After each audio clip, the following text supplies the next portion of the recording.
Lane again. Big opening. Pass 5. Pass 10. Burgos a man. And he goes all the way to the 15-yard line. 17 yards of the carry. Welcome back to the Believe in Badgers podcast on the Believe Podcast Network, presented by BetOnline.ag. Once again, I'm Matt Perkins, joined, as always, by Badger legend, the Hebrew Hammer himself, Matt Bernstein. Bernie, how are we doing today?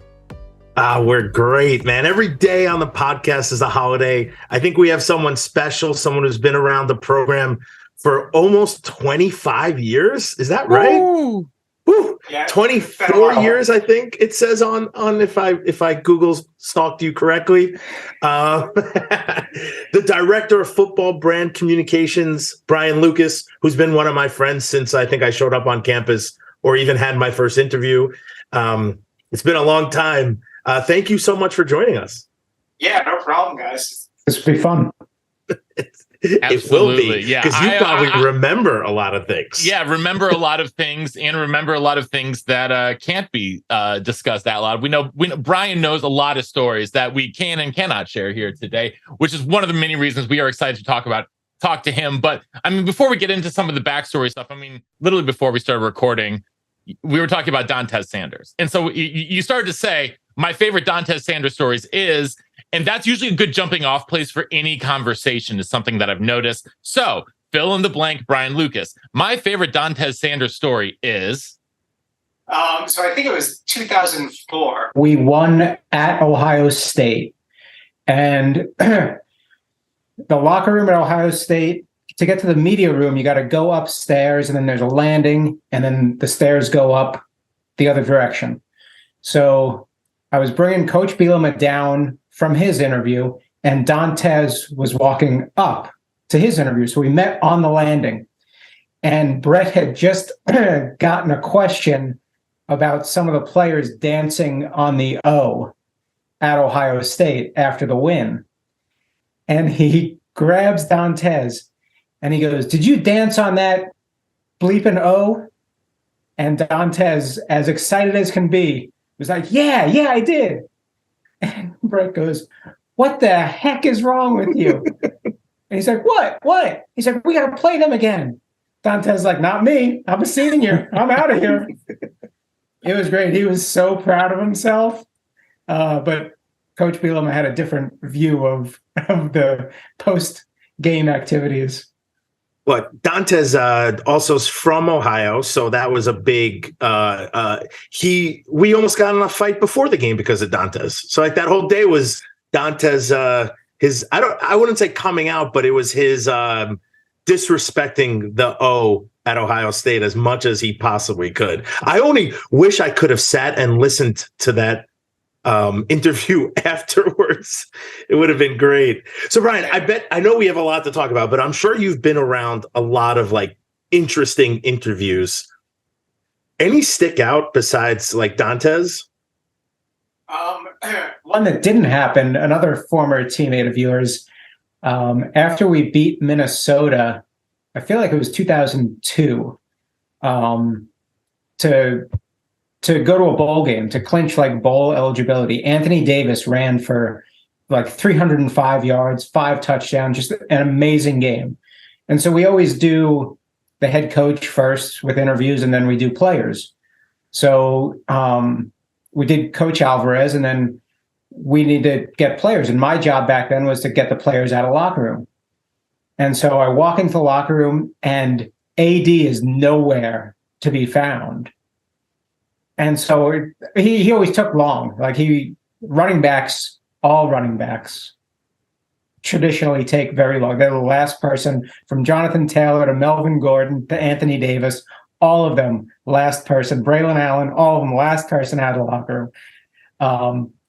So looking around for AD, we're doing the other interviews, and Justin Doherty at the time was the head football guy. He's like, "Hey, where's Anthony?" I'm like, "I don't know. I can't find him anywhere." So we're like wrapping up the interviews like an hour after the game. And so Justin finally calls him, and he's out to dinner with his parents.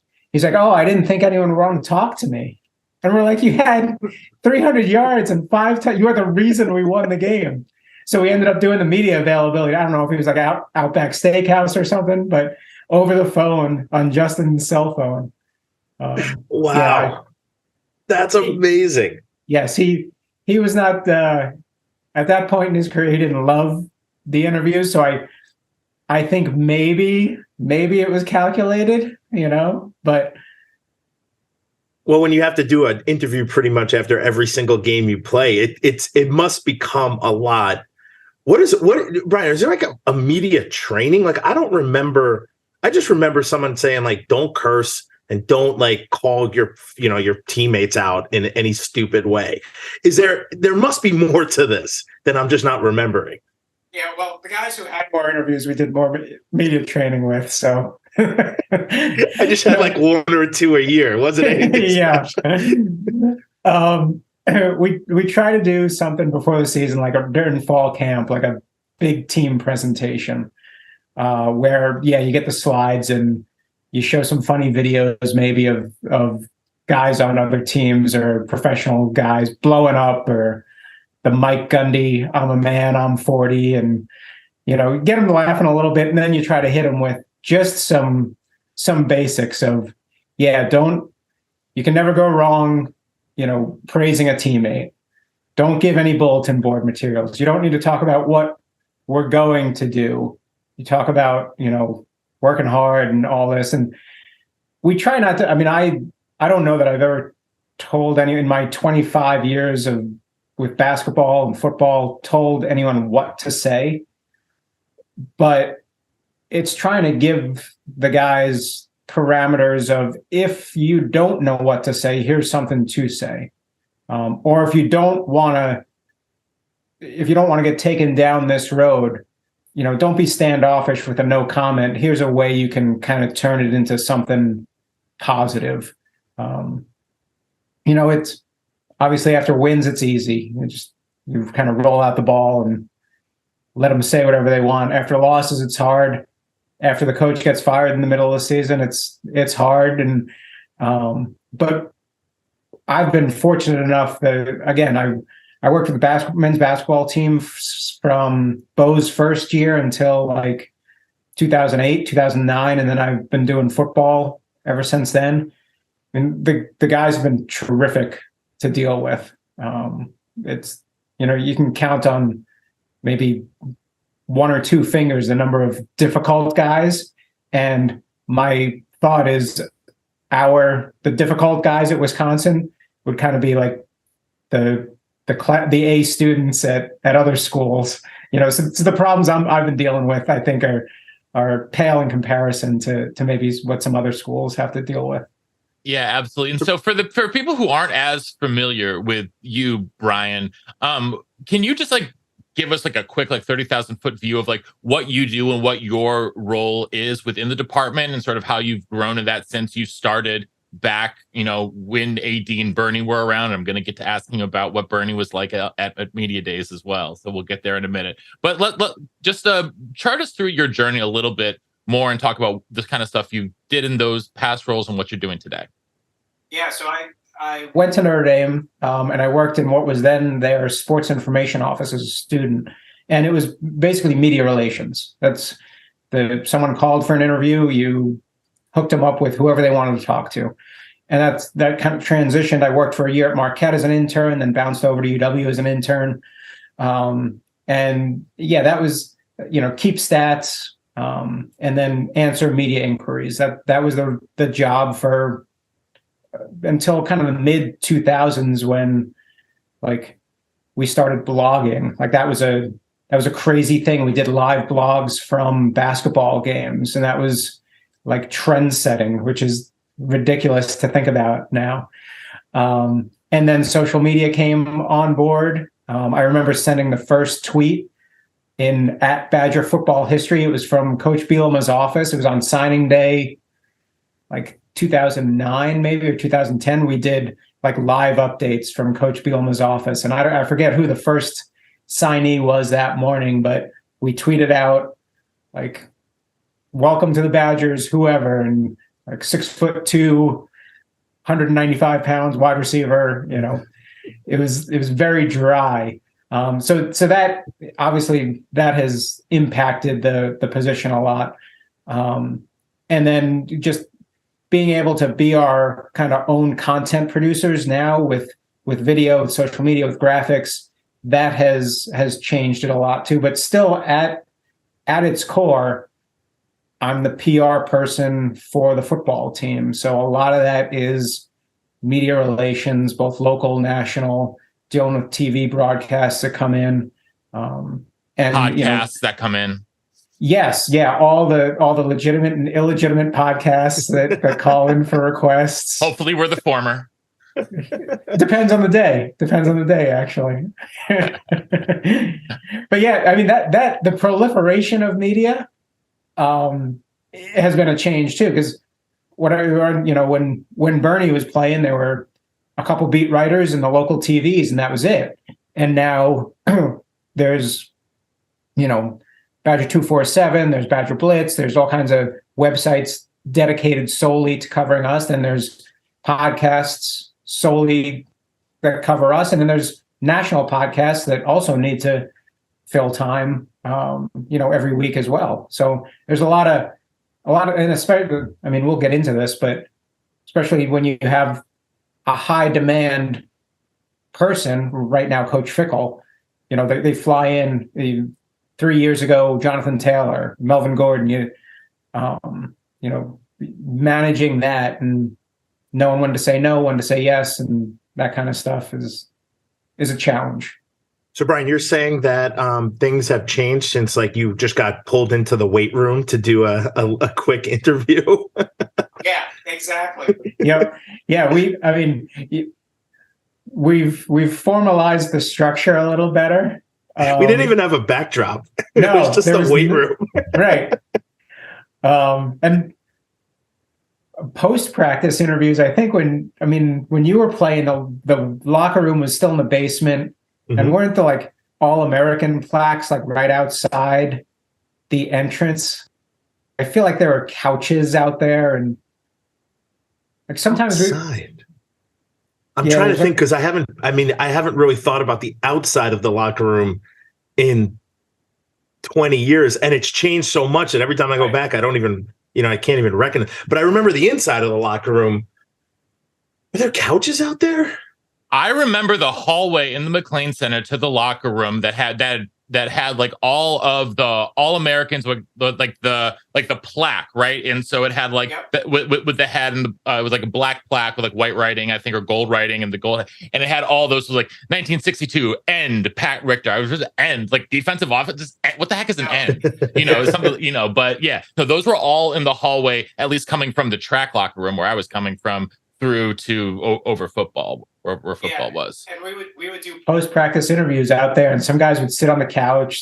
But it was very informal because there were only, like I said, there was only Tom Mulhern and Jeff Petrikis and Jim Polzine, and then a couple TV, and Mike Lucas then was covering, not for us, but for the Cap Times. And that was basically it. You were able to form, maybe not relationships, but at least a working knowledge of who was around. Now it's, because there's so many people, there's less of that. And just because the other thing is, thankfully, we've been practicing in the mornings now, so we don't have to stay until 7:30 at night doing interviews, which I assume for the media, for myself, for the players is better as well. So yeah, a lot of things have changed. What do you think the biggest change is? The social media piece? Yeah, it has to be. Not only how we use it and we're able to get messages out, but also what the guys see now.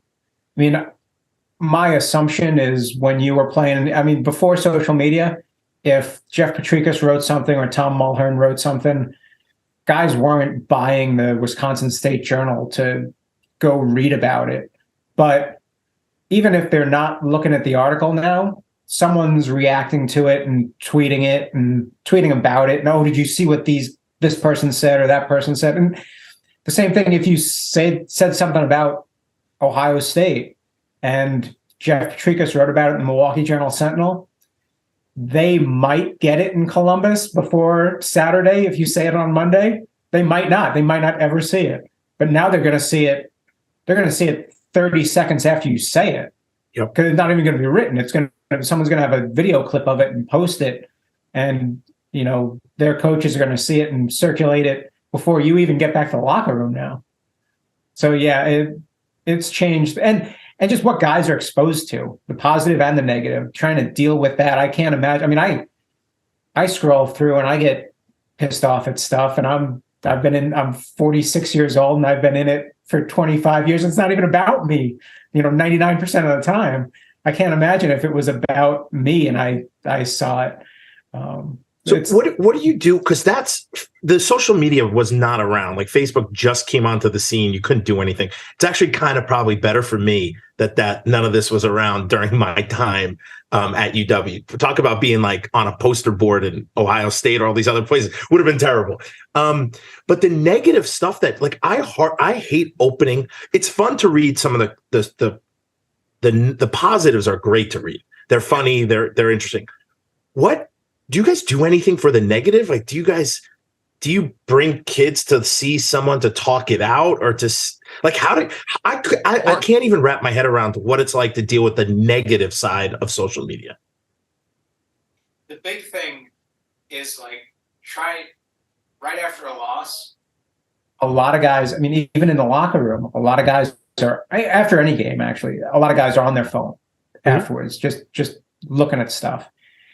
And after a loss, especially, it's dangerous because you have all the emotions of what just happened, and then you see some random person, or whether it's a random person or a person with a blue or gold check mark. I don't even know what the check marks. Which one is the right one anymore? And they want to respond. The natural inclination is to talk back, to smack back at them.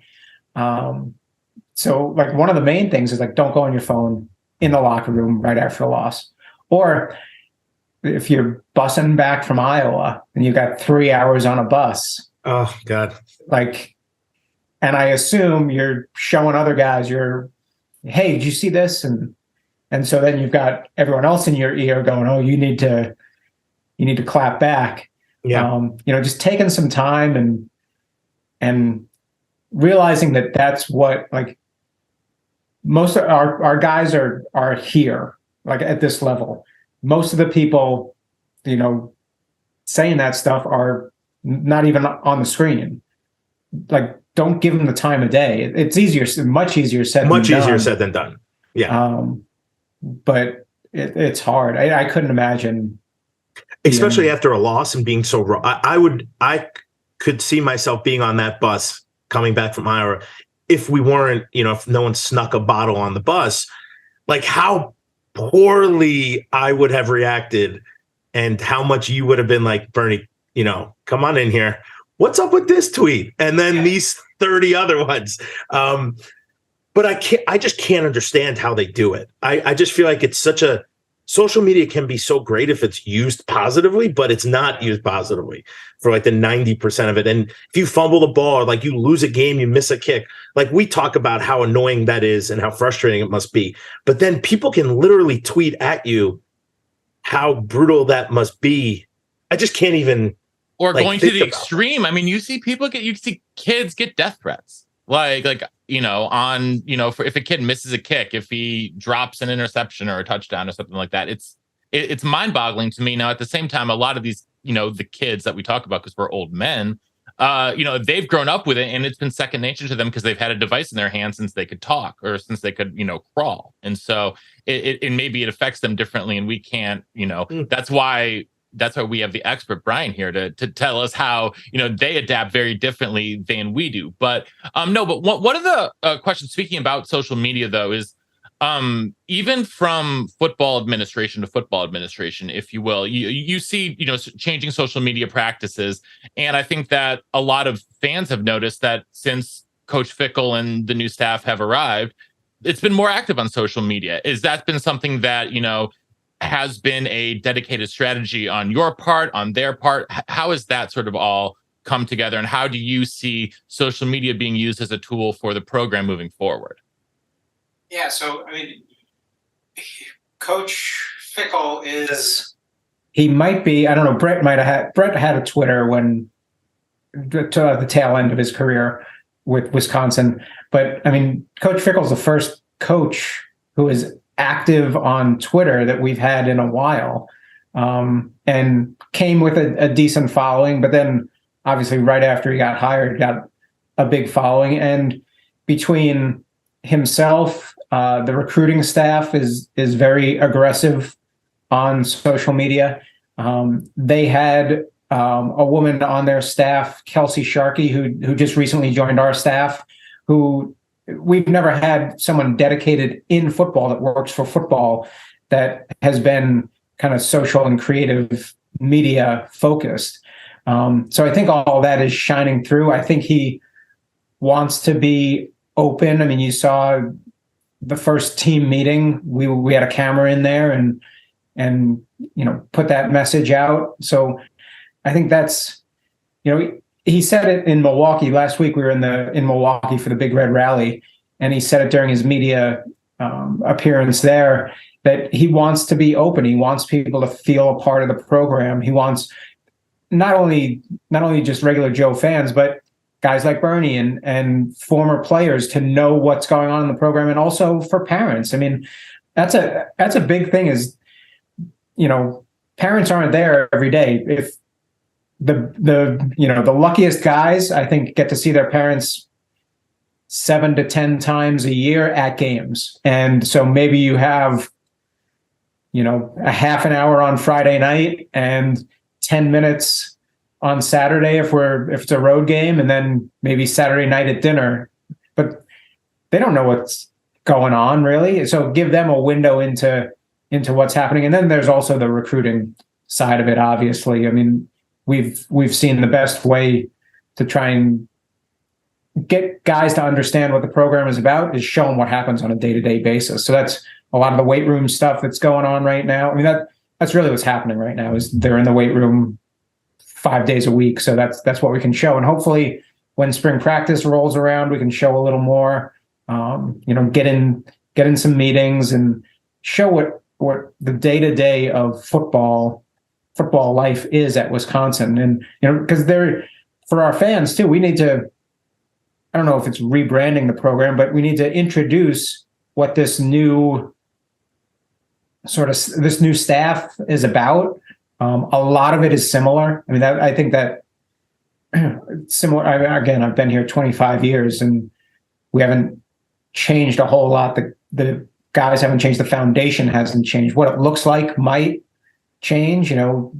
Maybe be a little more open on offense. Defense might structurally look a little different.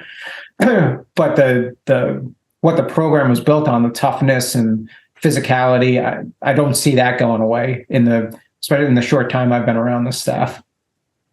It looks like the culture has changed and more evolved. I like to say it's evolved from like a Coach Chryst who probably didn't care about social media and didn't really care probably about a lot of other things. I think this is where we are today.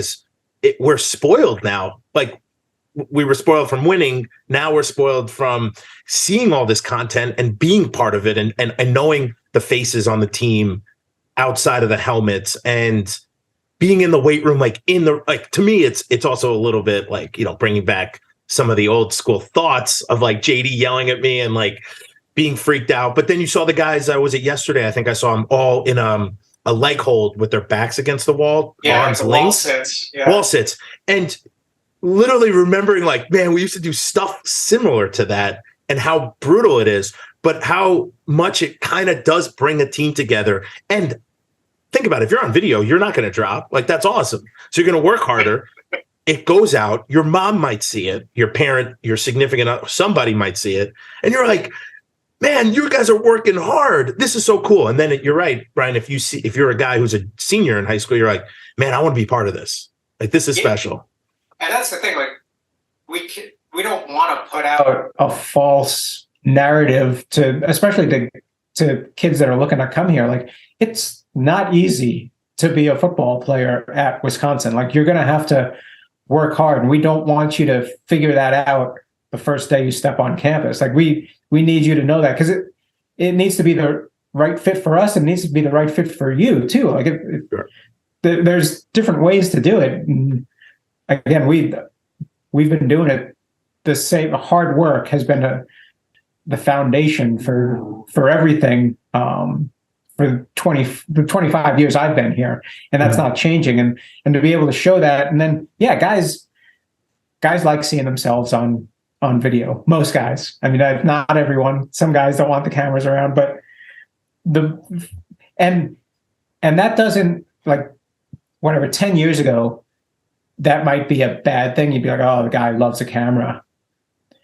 Brad Davison was probably the poster boy for Wisconsin athletics. I mean, everything people wanted Wisconsin athletics to be about. Brad Davison posted a lot of pictures of himself on Instagram. Oh my God, a lot. Doesn't make him a bad guy. No. Doesn't make him not our kind of guy. Makes him like, that's great. Sure. You're proud of what you do. That's awesome. And we've got evolved. Guys So have Brian, evolved. you bring up a good point that I'd love to hear more about, because it seems like a Brad Davidson was building his own personal brand. 20 years ago with me, you didn't have a personal brand. You were just Bernie you could find at Wando's on Saturday night or at the stadium. Like, it was really pretty cut and dry.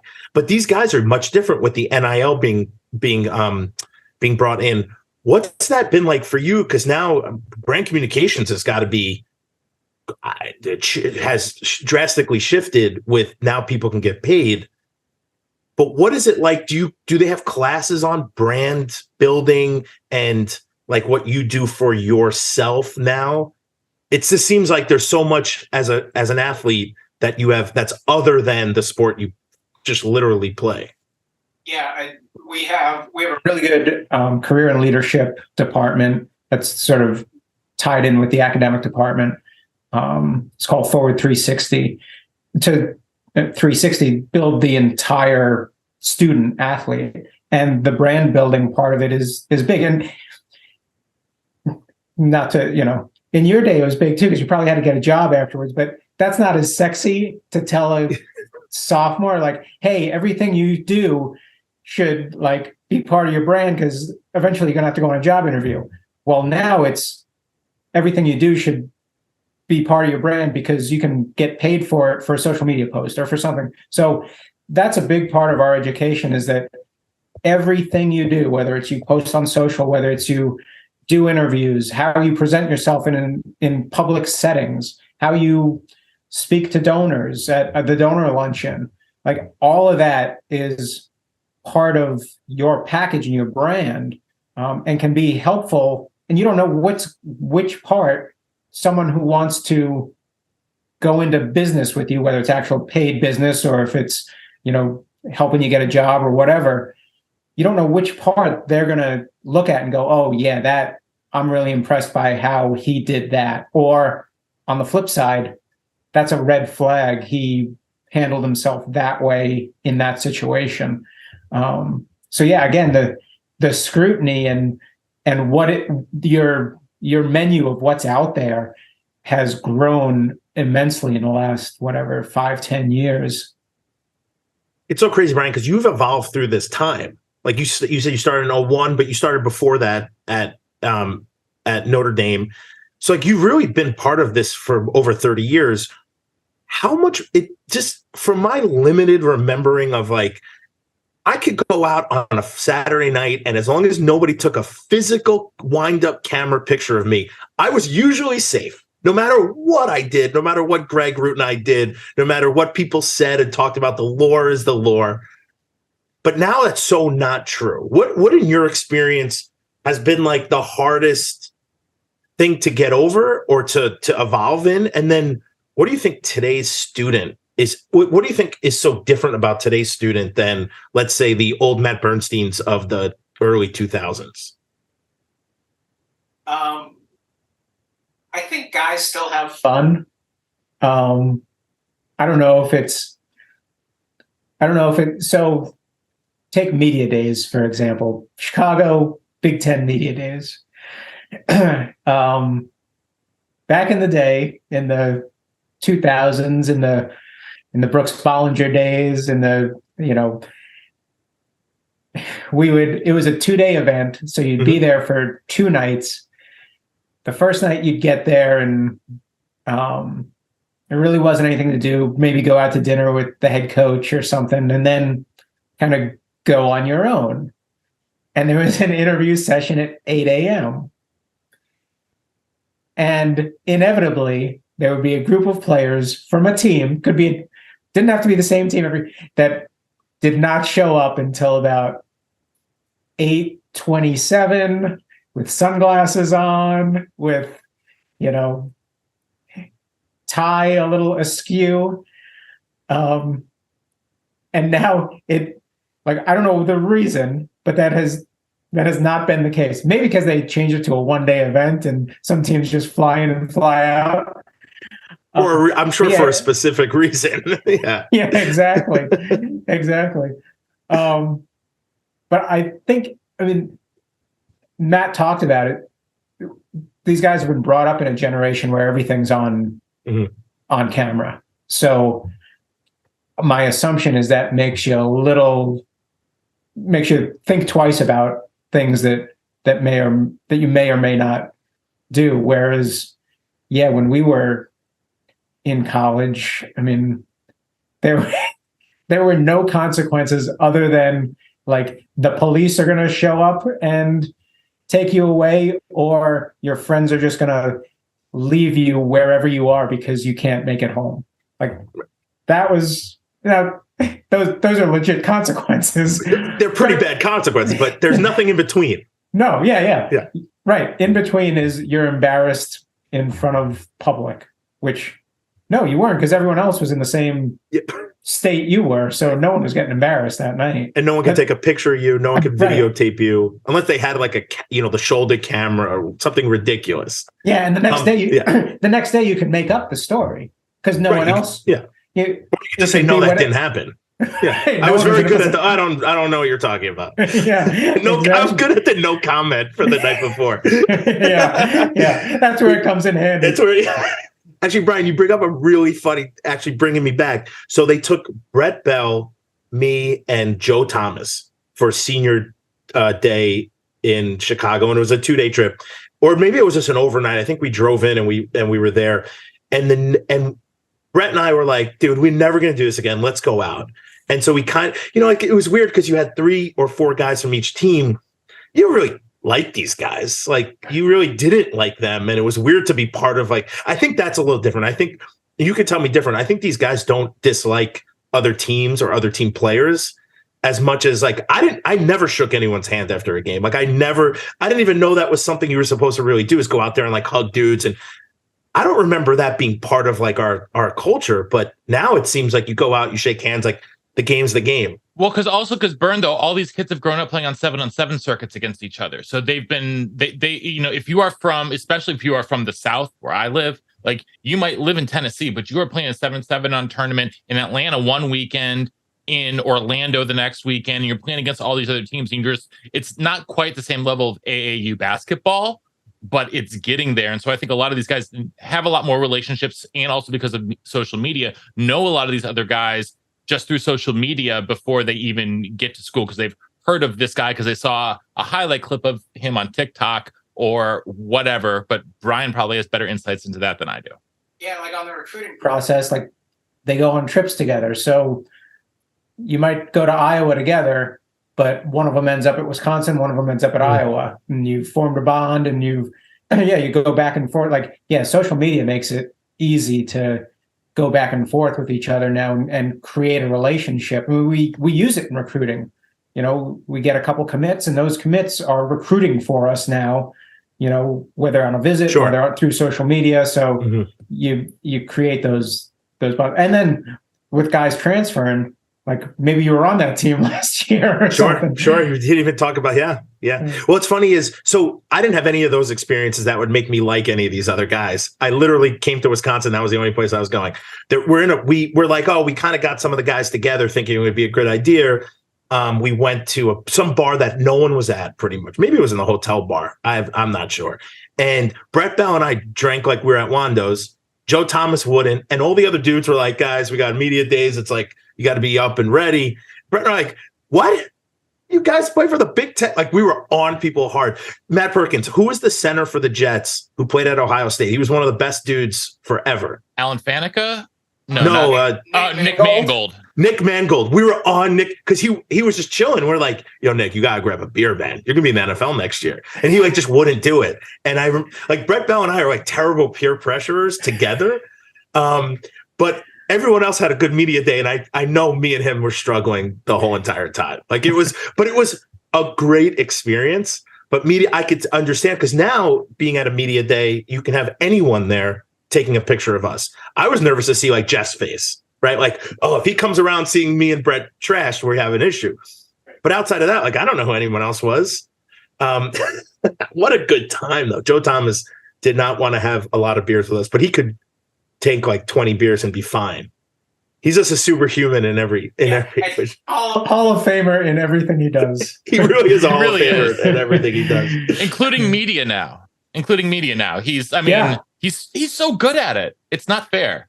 I remember seeing him, I don't know, maybe junior year or something, in the locker room and thinking, that's the smallest, like 320-pound person I've ever seen, because there was not an ounce of fat on him, and he was 6'8".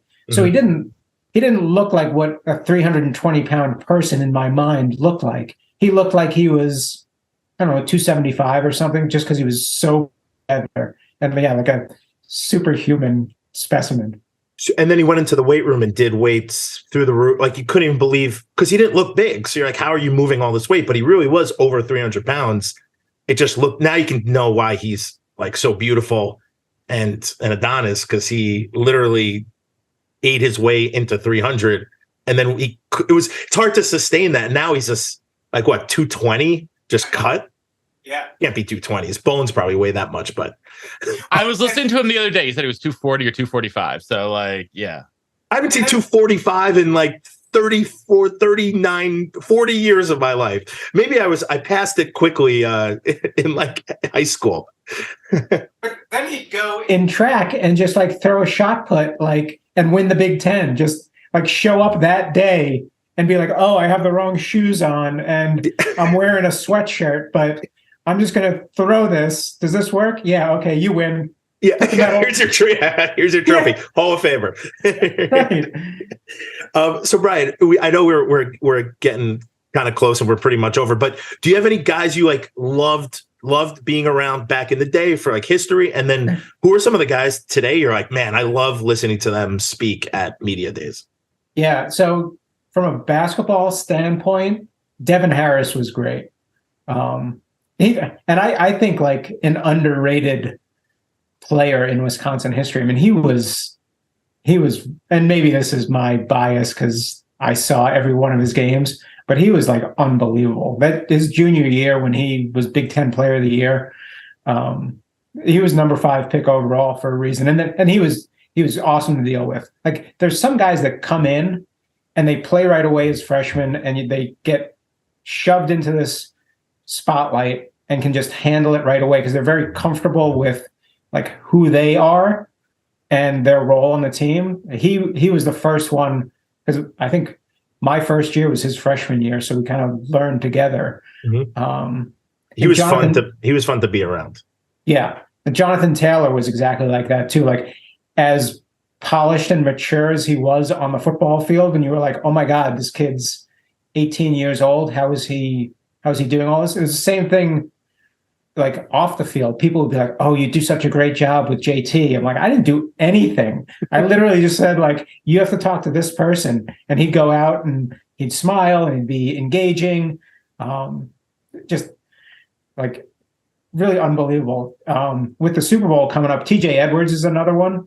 You know, he was a starting linebacker for a long time on our teams and through some really good years. And then his senior year was not, you know, I think what we all expected, but guy that showed up every media opportunity and he was one that we have guys that we're like, okay, you are our guy, good or bad, ugly. We're trotting you out because we know you're going to handle it well.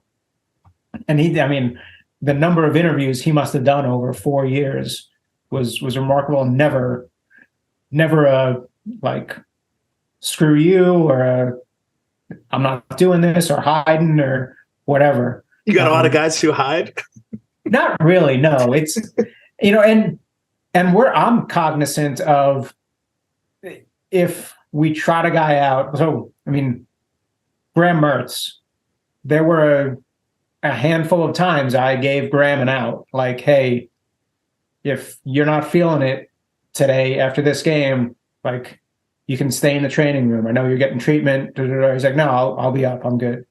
And that's really admirable. But there are some guys where I know, like, hey,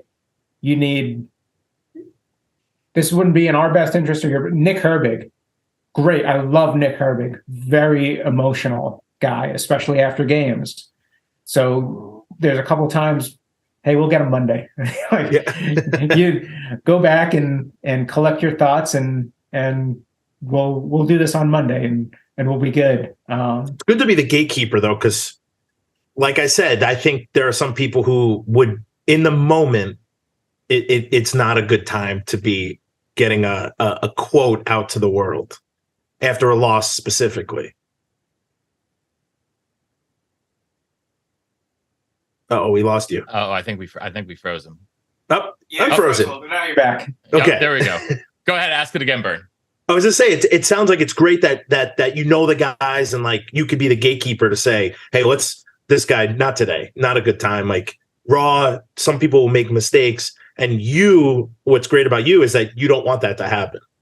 Yeah, and sometimes It's my job to talk guys into it and why it is in their best interest to go out there and kind of face the music and then not leave them out there hanging out to dry for 25 minutes. Like, go up there, do your thing for 5 minutes, and we'll get you out of there. That's better than just not doing something and maybe letting a teammate answer for you or something like that.